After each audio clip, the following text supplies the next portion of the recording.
Welcome to the Thomas Playbook. Thank you for listening. I am Tshepo Pule, a husband of one and father of two. For years, my identity had been tied to what I do for a living until the year 2020 when everything fell apart. #COVID-19. Almost 5 years ago, I became a father for the first time, and I thought I was ready. Looking down at my son's chubby cheeks, my heart filled with pure joy and trepidation, seeing my exhausted wife on the bed after a water birth, I vowed to be the best father ever. It turns out, I wasn't entirely ready to be the best father ever. I had not prepared accordingly for the different stages in my life, career, marriage, and parenting. I have since lost my job, and therefore have chosen to be fully focused on what's important to me. I'm doing right by my vow, and I'm hoping to foster a community of fathers that share similar values. Welcome to the Timers Playbook, a podcast series on fatherhood, proudly produced by 1730 Media. So, was the reaction for me, or were you like, I'm going to be a dad? Does it have meaning or does it not have meaning? You know, I was more like, oh, fuck, what now? that was the overriding feeling. You know, like when you discover that you're going to be a father, like what do you do next? You know? So the initial thing, like when you tell someone they're going to be a father, I can see how you're supposed to react. But like I'm saying, for me, it was like, what now? Okay, and then I need to go back into my normal framework, which is how do we plan for this? How do we sort this out? What do we do? You know, because that's what I do. Dude, like I just told you, like I sent you a picture that says you're going to be a dad. Like that was you get stumped, and then your default is, what are we going to do? No, it's not so much as what are we going to do. It's okay. Then what's the game plan? Because there has to be a game plan again. No, Lavi, it's just I found out that afternoon, so I let you know that evening, and that was, now we're gonna have a baby. But I think it's more like, then how did you read my reaction then? You didn't have one, so it's kind of the same like the day you proposed, you know, and so when I finally saw you, you were at the boot or something, like you're taking out something out of the boot. And just like your whole face, like if you were white, you'd be pale. You know, you looked uncomfortable, but it wasn't a negative uncomfortable. Like you're right. You were very unsure of what now type thing. Yeah. And you sort of took your cue from me because I was just like giddy and excited, you know? So he's like, okay, I'll be giddy and excited. Yeah. So, 5 years down the line, How's it been, Papa Bear? Oh no, fatherhood is great. No, fatherhood is amazing. To me, fatherhood makes sense, and I think that's what I kept saying that day. I actually kept saying this is a good thing. This is a good thing. No, 5 years it's been overall, it's been good. It's been challenging also. So there are a lot of things I have to think about all the time, you know, in relation to my family. But overall, I enjoy the idea of being a father. Like, it doesn't feel foreign to me. It doesn't feel like it's difficult. Doesn't feel like a chore. It just feels natural to me. And I think we're lucky also because you got two great kids that they do make it easy. It's not like they don't tell you what they need or what they don't need. You know, so yeah, no, I enjoy fatherhood. Like I'm in a good place now in relation to me being a dad. What were your biggest challenges in relation to being a father? I always thought it was going to be money. You know, the initial thing is to obviously think that the toughest part about being a dad is that you don't have money and you can't provide. But it's actually time and being present. You know, so the kids required me and you to be there for them regardless of whatever, you know. So if they needed you to wake up in the middle of the night, they needed you to change, they need a bottle, whatever it is, they just needed you to be there. And you thought that I was not there because I was working and I was doing, like, trying to run a career and stuff that has gone to shit now. I think with some jobs, the toughest part was just not being there all the time. You know, coming home late. I mean, there was some jobs where I had to come home late and I didn't enjoy that. I knew that it's important that either part of the day, whether morning or whatever, I want to be there for it. and for everything. And that caused some tension between us also, and I couldn't help it. Because that's the job that you signed up for. But I get it, the only way to help it is to change the job or to fight to have freedom so that you can do what you needed to do. So that was the big challenge. But to be honest, I just thought I don't know what I'm doing. Nobody ever does. I get it. That's why we're here doing this thing. I also feel like there's been so many parents before us. Yeah. And even though nobody knows, there is some information you can tap into. So I didn't factor in that the kids are going to go through different stages. No, you did not. And so when a stage comes, it doesn't mean that everything is applicable to my child as per the person that wrote a book or whatever is. But there are some things you can learn, like when the child is 2, when it's 3, when they're teething, what to look out for, when there's a growth spurt. So there are things that you can learn. And I didn't prepare myself accordingly. I just thought, I'll know what to do. And you used to fight me when I was telling you what to do. Yeah, but you were also trying to figure it out. No, we were, but I had a plan. I had a baseline. I read everything. I went through Samu. I went through Sandy. Teething fever, it's always what I try to explain to people. Just because you are informed and you have knowledge of things and how they should go doesn't actually mean that when the moment comes, you're equipped. And that applies for everything. I mean, our first kid, TJ, is amazing. And there's no book written about kids like TJ because it doesn't exist. He's an anomaly, which is why we're so happy to have a second one who's the perfect template for every book written about toddlers. But I'm the mom. You should always trust the mom because the mom knows what's up. Always. Yeah, okay. I'll take your word for it. You don't have to. No, I'm joking. Yes, that's right. And what were some of your most favorite things about being a dad? Like right now, or just when I started? In general, I mean, it's been 5 years. You got 2 kids, 2 and 4. What's the vibe? What's the best thing about either of them? The best thing about being a father, I would say, is that these people love you for you. Because they don't know that maybe I'm a douche, deep down, but they haven't figured that out yet. So your kids just love you. They want to be around you, all the time. They want to show you things. They want you to acknowledge them. And for me, that's the coolest thing. Your kids run, because like I said, a lot of these things I've never seen before. I've never experienced. I don't have any younger siblings. I don't know any cousins. I don't know any of this. Yeah, but we were like, how old is he? He's 26 and I'm 38. I was like 10. Okay. Oh, you mean close in age to you? Yeah, or you and the nephews and nieces, at an age where you can be helping to look after them. So I didn't have that experience, So and they were all new to me. So the idea that there's someone out there who actually just loves you for you and wants your attention is great. When they discovering information is amazing. You can see that everything is new to them. The world is new.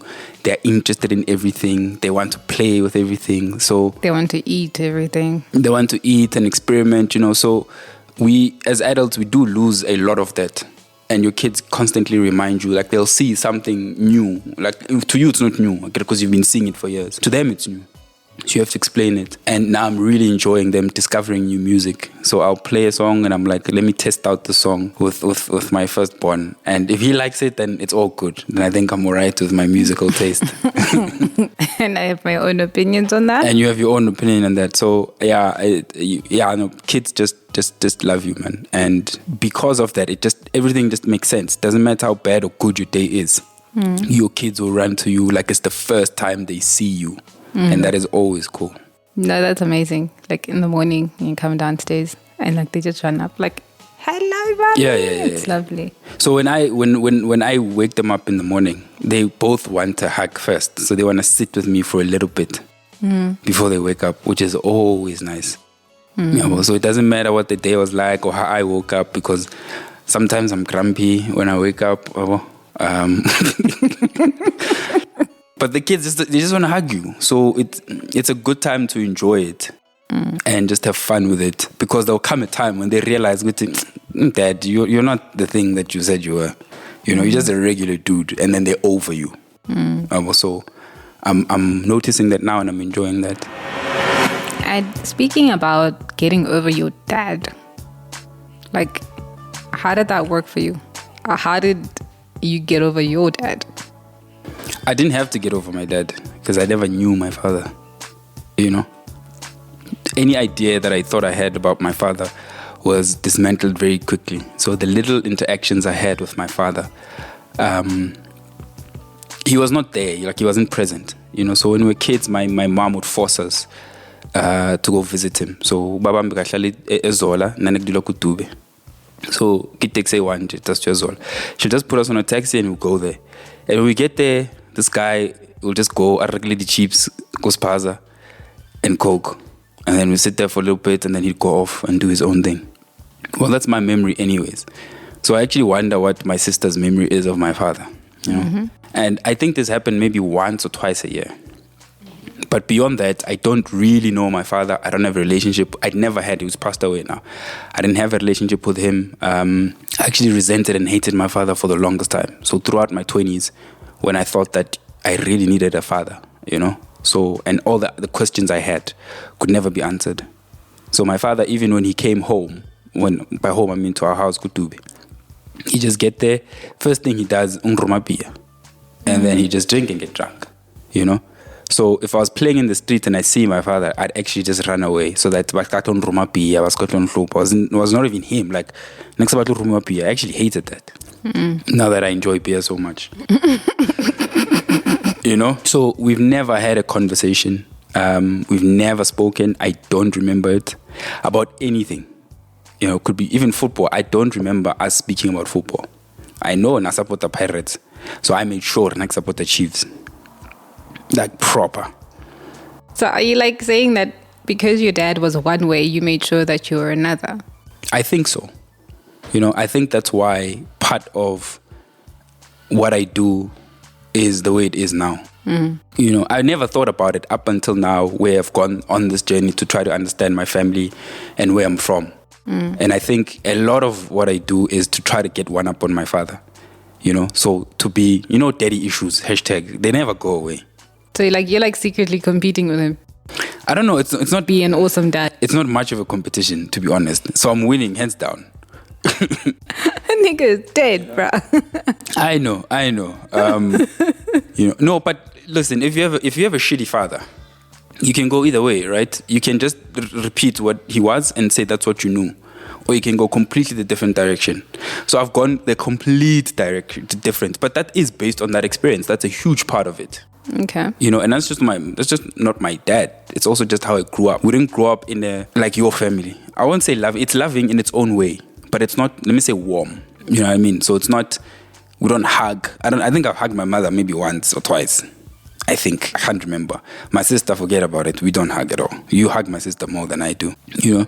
So we're not from that kind of family. So with my kids, I am very, what's the word? I'm very intimate with my kids. Yeah.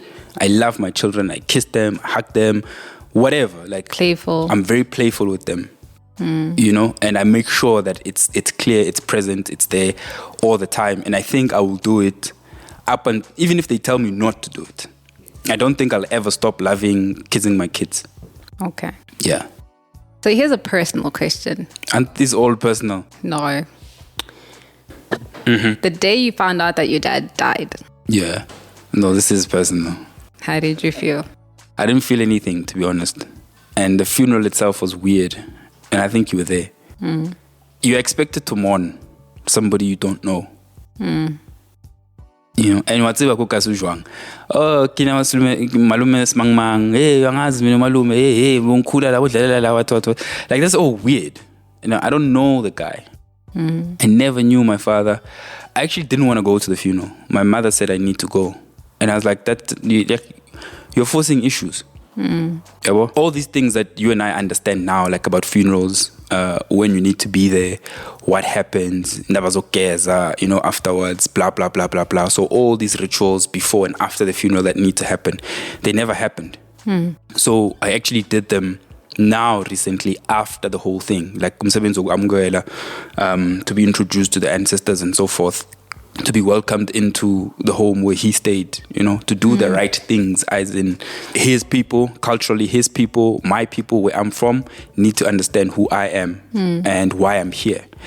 Those things were never done. So I am doing them now. That's why I'm saying with my dad, we're cool now. We're getting there. We're getting to understand each other through the extended family and everybody else who's left behind. Okay. So no, my dad's passing did not affect me. I don't think directly, but indirectly did, because then I realized that if I don't make peace with his passing and his life, I will not have peace. Okay. And now, interestingly enough, that informs a guy's legacy, right? Sure. So what's your stance? Because you've got two boys who are very, very different. Yes. And they're an amazing blend of who we both are, yes, actually, in different ways. So as far as legacy goes, what's your vibe on that for them? What do you want your legacy to be for your children? Well, before I get to my legacy to them, I strongly feel, I used to have this idea that my kids are my legacy, right? And for some reason, somehow, I need to indoctrinate them into my kind of thinking and so forth, all this weird stuff that parents do, for their children, whatever. Now, I think for them to know about their father is I have to live up to my highest expectation of myself. So I have to live up to everything that I said I want to do. I have to sort my own house out. I have to tell my stories. I have to live to my highest values. And that's the legacy that I can leave for them. For them, they need to sort out their own legacy. They need to figure out what impact they want to leave on this world. So I am learning, I am teaching them, I am guiding them. But ultimately, my biggest dream for them is that they become who they want to be. And they're independent and they're accountable and they develop in a way and very quickly. Self-development for them is very important. They need to figure out their value system as quick as possible and be accountable to that and to themselves only. They aren't accountable to me, In a legal scenario, yeah, sure, for certain things, but ultimately they need to be their own people and they need to create their own legacy. But the only way they're going to do that, well, not the only way, one of the ways is if they see their father doing it and it's evident that it's possible. I can say it, but if I'm saying one thing and I turn around and I'm a useless drunkard father, then I'm being a hypocrite. Hashtag to the drunken fathers out there. And that's what happens a lot. It's like someone tells you something, but they live their life completely opposite to that. And it's not to say that we're not all fallible, right? We make mistakes, and that's okay too. Your children need to learn as quick as possible that you aren't Superman or Superwoman. And that's okay. Even now when we make mistakes, we tell them, dude, it was a mistake. I wasn't focused. And they'll say to you, why? And I'm like, because I keep telling them, focus, look at what you're doing, pay attention. And when I'm not doing it, I have to say to them, yo, dude, I wasn't paying attention. And my favorite was Mommy, you're being naughty. I'm like, yeah, I hear you. Sorry, man. It's okay. You're still my friend. And that's the honesty that they start to understand at a very early age. Obviously, the conversation has to be age appropriate. I get that. But we can't start lying to kids from early. Even every time I just say, because I said so. I know that what I'm doing is just bullshit. Because that doesn't make sense. There has to be a reason, because I always want a reason out of them. Well, aren't you glad I'm your wife, huh? Yes, Tessa. To knock some sense into you. So tell me, what is your most favorite memory of being a dad? Or at least top 3 or top 5? Yeah, that's a tough one. Because there's a lot. Our kids are hectic people. They're very busybodies. Obviously, I think this is a given, but I don't know if it's a given for everybody. When they were born, obviously because TJ was the first one. And, that was a smooth pregnancy if ever there was one, right? You had a good time, we had a great time, we went out, there were no issues, there was a water birth. I was so confused. I didn't know what was going on, Not really. Okay, you don't know. And you grabbed me and you were slipping and sliding, and then 1 minute the baby was there. And I'm like, yo, no, that's it now. Life is different now. I remember when TJ was born, I don't remember coming home with him. So I don't remember the first night he was at home. Okay. I remember when he was born. Like I don't think anybody can forget a water birth and you were there halfway in the bath. That's hard to forget. And I think after that, like a few days after that, was a bit of a blur, because we're just now trying to figure out what was happening. All I remember was that the house was very warm for a very long time. And these kids were born in December. And obviously the second one, because it has to be an emergency Caesar, that stays with me forever. So that's what I remember the most about the second one, is that it was a very worrying time, to say the least. But not just for him, but also for you, because you couldn't really be with him immediately after that. They had to take him to neonatal. And you were in a different hospital. He had to go to a different one, so I had to be there, So I had to go between all this stuff. So I'll never forget that stuff. Actually, I've never asked you how you felt that whole time. My default thing, and I think this is from you, was that you always say, like, if there's an emergency or whatever, you just sort it out, and then you'll cry later. So at that time, it was more about I have this thing that I need to sort out. I must make sure the kid is okay. My wife must also be okay, because you were freaking out because you couldn't be with your kid. So I had to go to you, and then to him, and then that you need to express and then give him milk and then make sure he's okay. So for me, it's automatic. Let's just do it. I actually didn't know if the kid was going to survive, to be honest. And for me I need to prepare for any eventuality. So that was my big thing, was for some reason I needed to be pragmatic during that time. Yeah. And that was the overriding feeling. And I think that's how I handle things that are difficult, is if I'm pragmatic about it, then I can get through it. But I genuinely didn't but part of me was like, you need to prepare if this guy doesn't survive. I didn't know that before. Okay. But then he survived. No, we came home. We both came home. Yeah. Well, anyway, you're asking about memories. So I'm trying to figure out.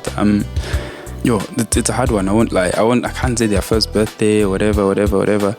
But I'll say milestones. Like when I started communicating with my firstborn, that was awesome. Because I feel like now we can have a conversation. Sure, it's with a 5-year-old, but all I've ever wanted was to talk to this guy. Just end on that. Listen here. That's all I've ever wanted. And now the second one also is coming into that. So we're slowly starting to speak. So the different milestones, when they learn new words, new phrases. And I think the school has been great also. Because because like I said, I've never really helped raise a kid. So when everything happens and they come back with a new word, I'm like, But I guess it's natural, right? They're going to learn new words eventually. And new ideas. Yeah, and new ideas. So I'm enjoying it. Even when, like Lamborghini. Like Lambo. Or when my son threatened me and he said, as soon as I turn 15, he's going to beat me up. So part of me was like, okay, cool. There's a challenge. You're on. But it means also those things, it's going to be a different phase. So maybe we can do other stuff together, like box together or whatever, which would be cool. And what's the hardest thing you've experienced being as a dad? Being a father, I don't find it difficult. Mm-hmm. The difficulty is in my own things in my head. You know what I mean? So, like the stuff that needs to be done for fatherhood, of how I interpret what it needs to be fatherhood, whether it's operationally, like waking up, lunch, food, picking up the kids, going to school, I don't find that part difficult. No, you don't. Of course, there's a lot to do, but from day one, I was always willing to wake up and be with the kids. So that part is not difficult. The difficulty with my life and everything else, it's always just in my head. You know what I mean? So even in the beginning when I said, regardless of whether I don't have full-time work and I don't have the money that I needed, that's irrelevant to my kids. You know, my kids are not only raised by money. More than anything, it's the presence of the parents all the time that is required. You know, how we want to raise them in terms of lifestyle and homes and schools, that is up to us. That's our nonsense. Yeah, so the kids don't sit there and say, I want to go to this particular school when I grow up, whatever. I guess they will one day. But for now, at this age, I mean, we're going to go pick them up now, right? What are they going to want? They're going to want their favorite song in the car. So I just got to make sure that the phone The works. music is there. But what kind of phone or what kind of Bluetooth is irrelevant. The song must be there. And then there must be an ice lolly when There must be an ice lolly when they get home. Maybe they'll want some watermelon, whatever. So it's like simple things like that. So I don't find fatherhood difficult. I find getting out of my own head difficult. But then how has that changed? How has fatherhood changed your relationships with other men, other fathers, and other children, other people's children? It hasn't. At all. But that's why also, this is my way of reaching out to other fathers. You know, so that I guess we have a starting off point to have a conversation about something else other than sports or girls or alcohol or Work. And money. You know, so these are the conversations that need to happen. So my relationship with other males hasn't really changed. And I think it's simply because whenever we're around each other, it's more or less the same bullshit, which I think we should change and add layers to it. You know, I don't think it should completely go away, but I think this would be an opportunity to have different kinds of conversations that are actually elevating and moving us forward. In terms of other people's children, I still struggle with other people's children. I am sympathetic.